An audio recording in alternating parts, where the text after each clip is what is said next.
right. Well, the next thing we're going to talk about in this recording are the sessions that you're going to be doing during the case study. I'm going to go ahead and get to that screen. Case study sessions. This is a link. The case study sessions is actually a link on the left-hand side of your screen in Blackboard. You can print this out. I think I actually made it not just where you can print it out, but it's also on the actual screen itself. It's a page in Blackboard. Anyway, we're going to go over the sessions. I told you before in the last video I did on the actual LAP form that the sessions were going to be done chronologically, but the LAP form was going to be done thematically. Today, we're going to go over the sessions and the tests you're going to do step by step in the order that you're going to do them. So session 1 and 2 are going to be done in the first week. I think it's 1 through 3 are going to be done, or in week 2 of the course. You'll be doing sessions 1, 2, and 3 with the student. Now, one thing I will tell you, we've condensed this course down to 8 weeks. It's a little bit much, I know, and I think some of you are probably feeling that. But I will say this. Please don't try to run all these at the same time. Any of you have been involved in the STAR for any period of time back when it was tax and we used to test students all day long on give them the test, and it was like 8 hours long, and we could keep them there till 5 o'clock at night, and some people actually did that. Anybody who does that knows that a student is not their best after about the first few hours of testing. I would not even recommend testing a student for a few hours. Break it up into multiple sessions. And so if you're going to do sessions 1, 2, and 3 in week 2, do sessions 1 and 2 together. That's doable. Probably take you an hour, maybe even a little bit less. And then do session 3 on another day. Session 3 should take you about an hour. But please don't try to cram all these sessions in. And one of the ways you prevent that from happening is you don't procrastinate on these sessions. You don't put them off. You try to make sure that you're where you're supposed to be, even if the student doesn't show up, and you reschedule right away so that you're not cramming all these together to get an assignment done at the expense of a child. We should never be testing students long periods of time because of our schedule. It's really not fair to the child, and you're never going to get the kind of results after an hour of testing that you would get when you're starting a child fresh. So I recommend that the longest you test a child until they take the SAT or ACT is an hour at a time. Now, the state apparently doesn't believe me on this because they're still doing 4-hour-long tests with the STAR testing, but I don't write those laws or those rules yet. So until I do, at least for the sessions that we're doing, let's try to keep them to an hour, and then reschedule a second session if you need to. Another thing that's going to make these sessions go well is if you prepare ahead of time everything you need for the session. The way you're going to do that is you're going to take a look at not only this, the sessions guide, but you're going to look at the LAP, see what data you need to put in there. You're going to record the sessions orally, so some type of tape recording or phone recording device so that you can play it back later and not have to have a student repeat a test that you didn't quite get the data you needed from. And then lastly, you're going to read through the Ekwall-Shanker before you go give the test and look at the crib sheet and the information on that test so that when you go in, you know what you're doing ahead of time. It's never good to go unprepared into a testing environment. What you do is it ends up hurting the student and making you look like you don't know what you're doing, which is not really good for an expert to do. Remember, if you're going to be a DIAG, if you're going to be a special ed expert, if you're going to be a reading specialist, everybody's looking to you to be the expert, including the student you're testing. So let's not break that confidence with them. All right, here we go. Sessions 1 and 2. This should have been already done, but you make contact with the learner's parent and teacher, set up the first meeting date and location, have permission slip signed, ready to sign, and send a thank you card to the learner. It's really nice when it's nice that the parents are letting you work with the child, but it's really nice that the child's letting you work with the child. So send them a thank you card, something really nice. And make it kid friendly. Anyway, do that, and it'll go a long way to bringing goodwill when you're running some tests that they're not necessarily going to like doing. Some of these tests are not that much fun, so especially when you're having them read 220 flashcards, which, by the way, if you're doing that test right, you wouldn't. All right, let's go on. So you're going to do the reading interest inventory. It's test 12 in the Eckwall-Schenker. Again, step-by-step instructions on how to do that. Make sure you take anecdotal notes on how the student's attitude is. I'm not talking about the attitude survey. I'm talking about how their attitude was during the testing. How did they react when you asked them some questions that you asked? Body language. Were they really shy? Did they give you one-word response? And remember, if they do that, you want to try to dig a little bit deeper. Get them to communicate with you. The sooner that happens, the better all the testing is going to go. All right. Another one you're going to do is the reader interview. It can be completed with the interest inventory, but hey, you got brothers and sisters, what kind of food do you like, that kind of thing. This is going to help you in determining what kind of books that you're going to pick for the 3 books that you're going to do running records with that child. Don't pick something about dolphins if the child doesn't say anything about dolphins. It's okay if you pick expository text or narrative. I don't care which ones you use with the child, but if you're going to do that, pick one that interests the student, because there's nothing worse than trying to get somebody to do a reading on something they could care less about. STAR testing is one great example of that.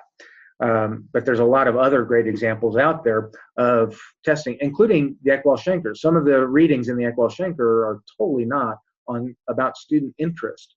But that's why for the ones that you pick for the child, they should be directly tied to student interest.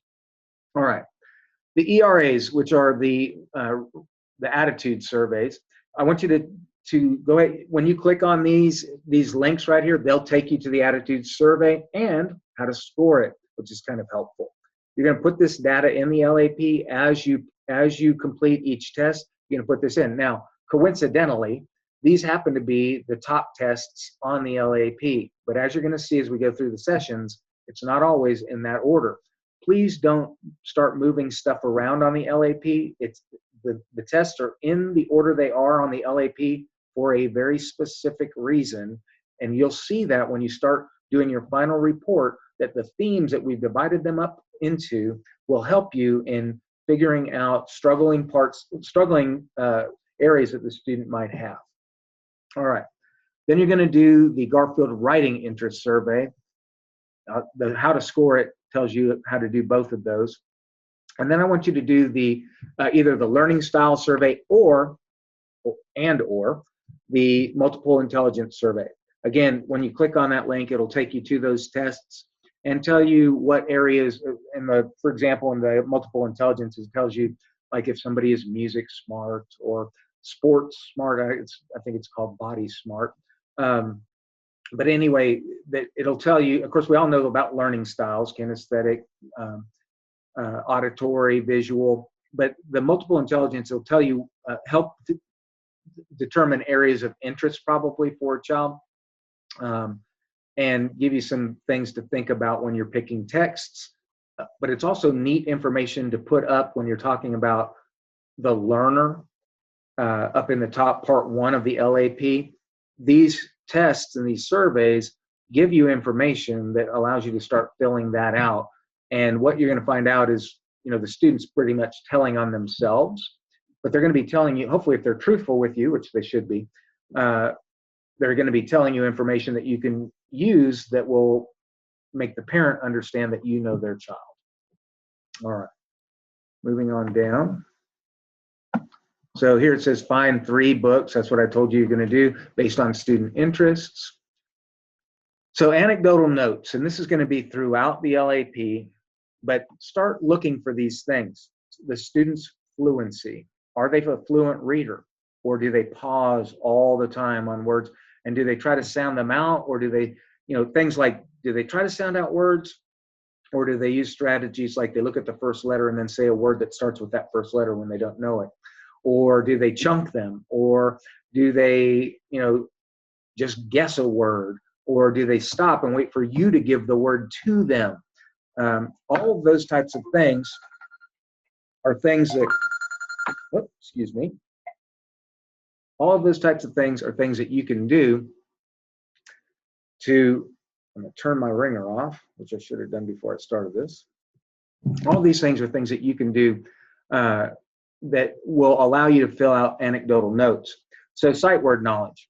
Does the student struggle with sight words? Are they able to use strategies or not to decode words? Anyway, these things, I'm not going to read them all to you, but you get the idea. These are things that you can put about the student testing that will help you in painting the big picture of what's going on with this child at the end of the case study. Always note the date and time of the sessions in your notes. In the LAP, next to every test, even if you gave 3 tests in one session, next to every test, put the date. The reason for that is you're going to take the session numbers off of the LAP when you're finished, because the session numbers are for you. They are not for the parents. So make sure that you put all of that, put down the dates every time in your notes so that you know what dates to put in the LAP. Remember, every time you take a test and every time you do a session, you should be filling out the information in the LAP right away while it's fresh on your mind. All right. Let's see. Session 3, also done in week 2. All right, session 3, you've got the 3 books. Here's where you're going to put the titles and the authors of those 3 books. You're going to do a running record in session 3. You're going to pick a paragraph from the book. In the LAP, I included a link on how to do a running record. You're going to pick a paragraph from a book. You probably want to pick, if an older reader, you might want to pick a couple paragraphs from the book based on the level and the interest of the student, the reading level and the interest. When you're picking this book, what you want to do is you want to have enough material to cover at least 1 minute of reading. You're going to then make a copy of the text from the book, and you're going to have the student read from the book while you make your notes and circle miscues and all of that during the running record time. Time them for, you want to do a timing, but you want them to complete the reading. So allow them to complete the entire reading, but time it while you're doing it. That way you can figure out the words per minute after you've finished the testing. All right, let's see. Okay, this next one, so this running record 1, a paragraph of oral reading from one of the books you selected, that information will be RR1 down at the bottom of the LAP that we looked at in the other video. This next one here says prepare an interactive strategy guide sheet for use with one book. What you're doing here is you're looking for an interactive reading strategy that, as you're starting to see problems that the student might have, that you can try with one of these books. You're preparing it. This is not where you're going to actually implement the strategy. You're preparing it. You're going to implement it a little bit later in one of the next sessions. All right. The story retelling experience. Okay, so you're gonna have a book a chapter book or a picture book, depending on the age of the student, and you're gonna have the student retell the story from one of the 3 books in some way. And you can do, one of the students I had last semester did a diorama, a foldable diorama. And if you look up foldable diorama, there's like 50 million of them on Pinterest. Probably not that many, but close. Anyway, there's story mapping. There's all different ways of doing digital storytelling.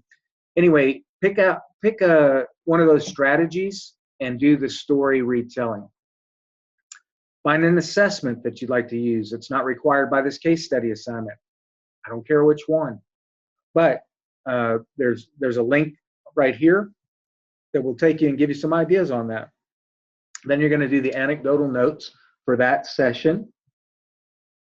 Again, a lot of these things that you're doing are going to be things that you're going to implement during 3. Some of them are things that you're just preparing during 3. Now, session 3, you don't have to, obviously you're not going to prepare these things with the students sitting right there. This is stuff you would do outside. But then when you implement them during the case study, that's when you'll be putting the notes into the LAP. All right, moving on down. All right, session 4, the San Diego graded word lists. That is going to tell you, when you do these word lists with the student and walk through it, go through the crib sheet first, look at the test and how to deliver the test. But one of the things that's really nice about the San Diego, and this is where I usually figured out what grade level to start a student on, was giving the San Diego graded word list. One of the things that I found out was, as I went through there, as they make the number of mistakes to determine independent, instructional, and frustrational, that gave me a good starting point. Now, it is not the same. Reading a list of words is not the same thing as reading words on a page in narrative or expository text. So the idea here is that knowing certain words at certain levels, or that a student should know certain words at certain levels. And so the idea here is that you can get a starting point, but it's not a guarantee. A lot of students I had last semester said, well, the San Diego said they should start at 4th grade and I should start my testing at 4th grade. But when I have the student read 4th grade, they read it perfect and didn't make any mistakes. Okay, well then bump it up to 7th grade or 5th grade or 6th grade. Try some things. It's not always going to be perfect. This testing doesn't work 100% of the time, all the time, but it's pretty good and it's pretty accurate. The one thing that's great about the Ekwall-Schenker is it has been norm referenced and norm tested. So it works with most kids most of the time, but not every student is the same, as you know. And each of them have different struggles and have had different experiences in their literacy background.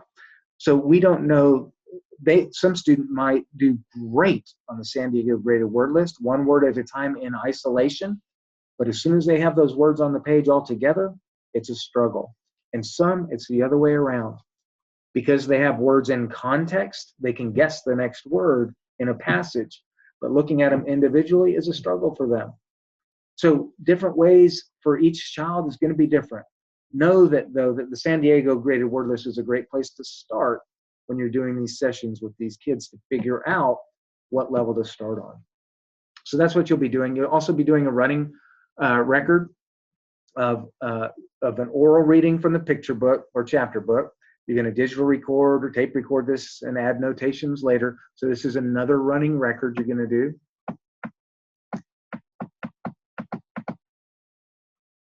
Again, prepare an interactive strategy guide sheet for use with one book. Find an assessment.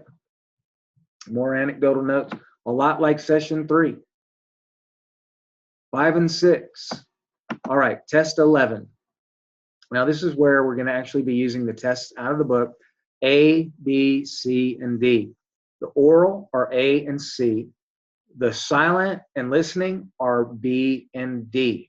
So make sure that you, and the reason for that is some of them have questions after them, and some of them have the chart that tells you how many words correct per minute, how many miscues, and all of that. When a student's reading silently, you can't count miscues because they're not giving any. When a student is reading orally, that's when you use the one that has the miscue analysis on the back. It's a little chart on the back that says how many words they missed, and the top part is how many questions they missed. So you're combining questions with miscues to get you what level, frustrational, instructional, or independent. The other one is just the questions. So that's the difference. So the oral and the oral and the silent are different tests. Don't get them mixed up. And once you use it once, it's used. You can't use it again, the same passage. So keep that in mind as well. You're gonna have lots of opportunities to do those tests. And here you go. You're gonna use 3 of the Ekwall-Schenker reading passages. Now sometimes you might need to do more. Let's say, because what you're looking for is they're independent, they're instructional, and they're frustrational. But what I will tell you is this: if you run 7 of these tests on a child in one setting, every one of them after about the 3rd one will be frustrational, because nobody's going to read that many well and answer and focus on what they're reading after the 3rd passage. So read 3, and if you can't determine, say you got their independent and instructional, and you didn't determine they're frustrational, wait till the next session. Give test 11 again at a higher level and see if you can determine they're frustrational then. But don't run them back to back like one right after the other. Believe me, it doesn't take long for a student to get frustrated. All right, and then you're going to take your anecdotal notes, fill out the LAP form after every session so that you don't get stuck having to do it all at once at one time. All right. Now, page 20 on the Eckwell-Schenker Reading Inventory will tell you about your student, which of these tests you need to give. So look at the chart, look at the information on your child. It's usually based on grade level or age. Look at the information on your child. It will tell you which of these tests to give in session 7. You're also going to do a running record from a book again. Fill out all the paperwork on that. Again, it's the same things. You're going to do an interactive strategy guide sheet for use with one book, the anecdotal notes, fill in the LAP, and we move to sessions 8 or 9. We're getting close to the end here. All right. So sessions 8 and or 9. You're doing test 11 for the silent and listening comprehension during this session. Again, these are tests B and D, or sheets B and D when you're doing this, and you're filling out the form. And we get to the last sessions, 10, 11. You're going to do some interactive activities and mini lessons. All those different types of activities that you planned ahead of time, this is where you're going to start implementing these. You're going to try some strategies with the students, see if they're effective. One of the things you're going to be recommending in your recommendations part of the LAP are some strategies. This is your opportunity to test those. Is this working with the child? Do you see some successes? You see that the student is working harder but learning something while they're doing that. These are some of the things that you can put in your LAP report. I did this strategy and it was very effective. Or I don't recommend doing this strategy. It did not seem to have any significant impact on the student. But this is your opportunity to do that. You're going to take notes on that one, and that's it. That's the sessions. Again, keep in mind, we just went through them chronologically. The LAP is not arranged chronologically, it's thematically. I know I've emphasized that multiple times, both when I talked about the LAP and when I've talked about the sessions, but for some reason, some people have struggled with delineating that and keeping that separate, keeping that idea separate. At any rate, if you have questions about this, as always, I'm available through Blackboard email. Please contact me. I also do have online office hours. They're listed in the syllabus. I believe it's 12 to 2 on Tuesdays, and then I have a different time on Thursdays in the evenings, I believe. If you need to meet with me digitally, like electronically through Zoom or otherwise, I'm available for that. I'm also willing to talk to you on the phone, but I don't want to give out my phone number to everybody, and I have pretty strict guidelines on when I can be called, just because I don't want anybody to abuse that privilege. So at any rate, I will be talking to you in the next video, and hopefully this has been helpful for you. Again, any questions, please email them to me, and if it's something that affects the whole class, I'll send out an announcement to everyone so that we can all learn from each other. Thank you very much. We'll talk to you soon.